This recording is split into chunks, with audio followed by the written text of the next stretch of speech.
Do you have dry lips? Here are 6 causes that you should know. Dehydration is one of the most common causes of dry lips. Because lips don't have oil glands like the rest of the skin, they rely on hydration to stay supple. Weather, during winter, low humidity, indoor heating, and the habit of sunbathing create the perfect storm for chapped lips. Licking lips, saliva evaporates quickly, taking the little moisture your lips have with it, leading to even more dryness. Irritants, some lip balms, lipsticks, and even toothpaste might contain fragrances or chemicals that can dry your lips.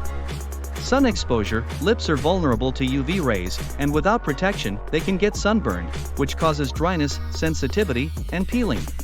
Medical conditions like hypothyroidism and Sjogren's syndrome can cause dryness of lips along with other parts of your body.